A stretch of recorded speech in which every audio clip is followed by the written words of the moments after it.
Hello students and welcome to online tutor. Online tutor में आपका स्वागत है और यदि आप मेरे चैनल में पहली बार आए हैं तो इसे सब्सक्राइब करना ना भूलें। अभी हम लोग एक्सरसाइज 9.2 का क्वेश्चन नंबर 5 करेंगे और क्वेश्चन नंबर 5 में उन्होंने पूछा है 3 girls Reshma, Salma and Mandeep are playing a game by standing on a circle of a radius 5 metre drawn in a park. Okay, ये बोल रहा है कि एक पार्क है जिसमें एक सर्कुलर पाथ है, उसमें 3 लड़कियां खड़ी है। ओके, इसका जो रेडियस है इस सर्कल का ये 5 मीटर है, इन्होंने यहाँ पे देके रखा हुआ है। ओके, तो अब ये बोल रहा है कि Reshma throws ball to Salma. Okay, समझ लो कि यहाँ पे रेशमा खड़ी है आर है और यहाँ पे सलमा खड़ी है, तो रेशमा ने सलमा को बॉल फेंकी और सलमा ने किसको फेंकी? मनदीप को। ओके, इसको मैं एम से डोनेट करता हूँ और मनदीप ने वापस रेशमा को बॉल फेंकी। ओके, यहाँ तक बॉल गई। तो अब ये बोल रहा है कि भाई जब ये रेशमा और सलमा जो है ना ये 6 मीटर के डिस्टेंस पे खड़ी है, ये भी 6 मीटर है।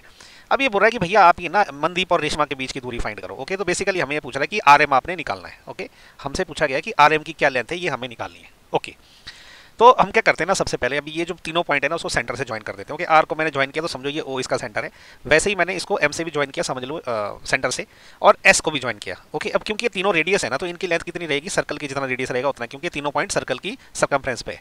तो ये 5 मीटर होगा, ये भी 5 मीटर होगा और ये भी 5 मीटर होगा। इसके अलावा एक और काम करते हैं, हमको वो बाद में काम आएगा। ओ से ना इस आर एस के ऊपर एक परपेंडिकुलर गिरा के रखते हैं। ओके, तो यहाँ से मैंने एक परपेंडिकुलर गिरा दिया। ओके, तो इन पॉइंट्स के कुछ नाम रख लेते हैं। समझो लो ये जहाँ पे जो है इसको इंटरसेक्ट कर रहा है ना आर एम को, ये वाली लाइन ओ एस, इसको मैं ए बोल देता हूँ और इस वाले पॉइंट को आप पॉइंट बी बोल दीजिए, ये वाला पॉइंट जहाँ पे परपेंडिकुलर गिरा है। ओके, अब देखिए यहाँ पे ना एक छोटी सी चीज़ है जो आपको समझनी पड़ेगी, वो ये है कि ये जो लाइन है ना ओ एस, ओके, इस लाइन में अगर देखोगे आप दोनों साइड पे एक तरफ को पॉइंट आर है, एक तरफ को पॉइंट एम है ना। अभी इसमें इन्होंने क्या किया, जब इस पॉइंट को ओ से जोड़ा है, आर को और एम को जोड़ा, तो ये दोनों बराबर है ना। और फिर अगेन इसी पॉइंट को जब इसी लाइन के अदर एंड पे जोड़ा है एस पे, तो ये भी बराबर है, R S is equal to S M. तो इसका मतलब क्या होगा, ये जो आर ए है ये ए एम के बराबर रहेगा। ओके, ये आर ए और ए एम के बराबर रहेगा। ये जरा ध्यान से देखना, मैं लिख लेता हूँ इसको क्या कैसे लिखना है। ओके, सोल्यूशन हमारा यहाँ से चालू हुआ, हमें ऐसे लिखना है कि because R O is equal to O M and okay R S is equal to S M. इसका मतलब पता क्या हुआ, ये जो आर ए है ये ए एम के बराबर है, आर ए जो है वो ए एम के बराबर है। हमें लेंथ नहीं पता भी कितनी चली, लेकिन यहां से ये पता चल गया कि ये दोनों लाइनें आपस में बराबर है। तो हमें निकालना तो फाइनली आर एम है, लेकिन अभी मैं अगर आर ए निकाल दूं और उसको बाद में मैं डबल कर दूंगा तो मेरे पास आर एम निकल जाएगा। ओके, नहीं समझ आया, एक बार फिर से ट्राई करता हूँ एक्सप्लेन करने की। ओके, देखो ये एक लाइन है, ये 2 पॉइंट है, ये वाला पॉइंट है आर, ये वाला पॉइंट एम। तो यहां से जब मैंने एक लाइन खींची और यहां से जब एक लाइन खींची, इन दोनों का डिस्टेंस है सेम। ठीक है, यहां देखो 5 मीटर 5 मीटर सेम डिस्टेंस है। ओके, यहां से जब मैंने एक लाइन यहां को खींची और यहां से जब एक लाइन यहां को खींची, तो ये डिस्टेंस भी सेम है। देखो ये 6 है। इसका मतलब इस पॉइंट से और इस पॉइंट से मैं कहीं भी अगर इस लाइन के ऊपर एक पॉइंट बनाऊं और कहीं एक पॉइंट मिलाऊं तो इन दोनों का डिस्टेंस जो है सेम रहेगा। तो इसी प्रकार से हमारे वाले केस में ये आर और एम जब हमने ऐसे मिलाया है, जहां पे भी ये कट करेंगे तो ये डिस्टेंस और ये डिस्टेंस आपस में सेम रहना चाहिए। ओके, ये अगर नहीं समझ आया ना कॉन्सेप्ट, रिवाइंड करके एक बार फिर से देखो, ये बड़ा इंपॉर्टेंट है इस पर्टिकुलर क्वेश्चन को आगे करने के लिए। ओके, अभी ये वाला एरिया मैं डिलीट कर देता हूं क्योंकि मेरे किसी काम का नहीं है, मैंने सिर्फ आपको समझाने के लिए ड्रॉ किया है। अभी हम क्या करने वाले ना, अभी ये वाला जो ट्रायंगल है ना, बेसिकली हमने निकालना अभी आर ए है ना। तो हम क्या करेंगे, जो ट्रायंगल है ना आर ओ एस, ओके, हम क्या करेंगे कि in triangle R O S, इसको मैं हाईलाइट कर लेता हूँ। ओके, रेड कलर से हाईलाइट हुआ।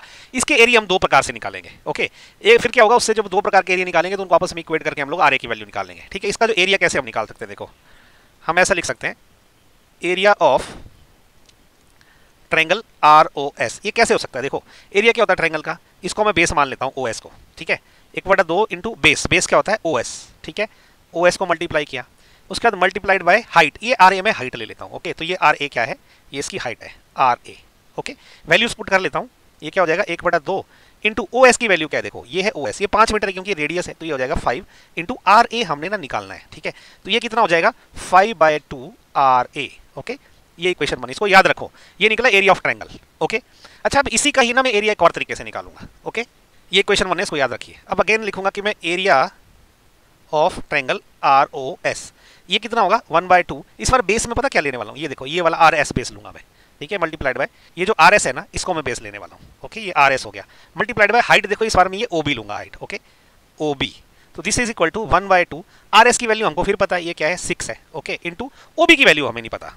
ठीक है, तो ये कितना हो जाएगा 3 इंटू ओ बी हो जाएगा। ओके, ये हो गया इसका एरिया इसी ट्रायंगल का। अभी देखो मुझे ओ बी नहीं पता है, मुझे आर ए भी निकालना है, लेकिन उससे पहले मुझे ओ बी निकालना पड़ेगा। तो ओ बी निकालना देखो बहुत आसान है, हम ऐसा लिख सकते हैं, क्योंकि ये जो ओ है ना ओ बी, ये आर एस के ऊपर परपेंडिकुलर है। ठीक है, हम ऐसा लिख सकते हैं कि बिकॉज ओ बी, इसको अच्छे से लिखते हैं, because O B is perpendicular on R S. ठीक है, तो जब आर एस के ऊपर ओ बी परपेंडिकुलर है तो आर एस के एक तरह की कॉर्ड है, जब किसी कॉर्ड के ऊपर हम सेंटर से परपेंडिकुलर गिराते हैं तो वो क्या करता है, इसको 2 भागों में डिवाइड करता है ना इसको।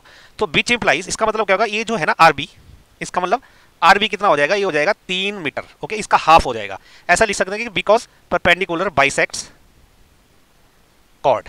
ओके, तो अब देखो हमको आरबी मिल गया, यहाँ पे ये वाली लेंथ पता चल गई 3 मीटर है ना, ये वाली लेंथ। तो अब ये क्या है, ये एक राइट एंगल ट्रायंगल है, देखो ये एंगल भी 90 डिग्री का है। तो यहाँ पे हम ओबी निकाल सकते हैं पाइथागोरस प्रमेय का यूज करके। ठीक है, अब ऐसा लिखेंगे यूजिंग पाइथागोरस थ्योरम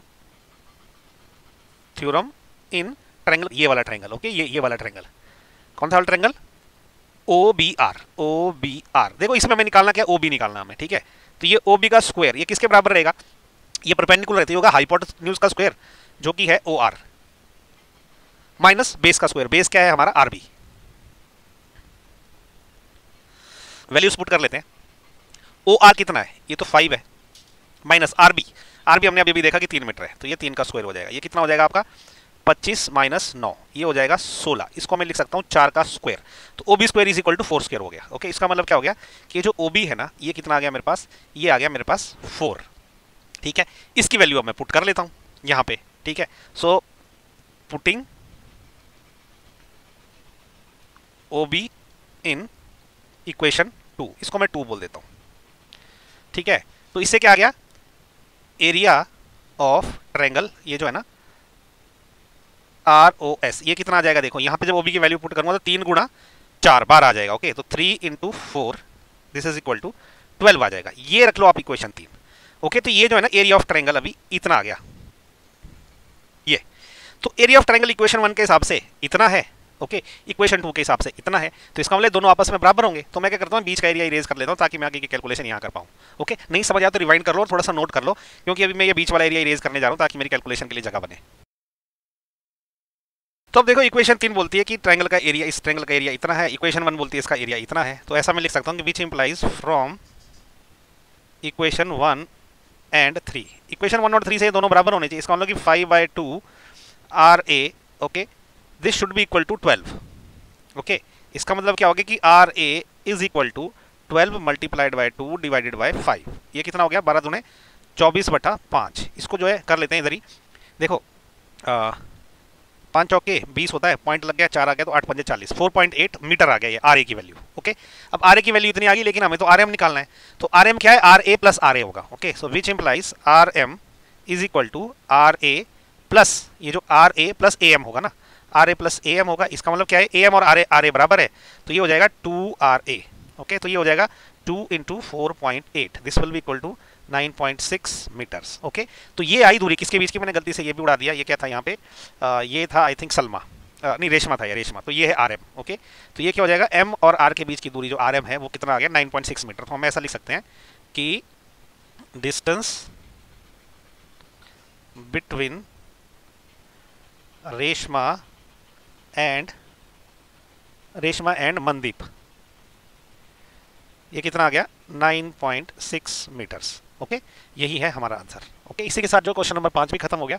आपको अगर मेरा वीडियो पसंद आए तो इसको लाइक शेयर और सब्सक्राइब जरूर करें। So thank you so much for watching my video, thank you.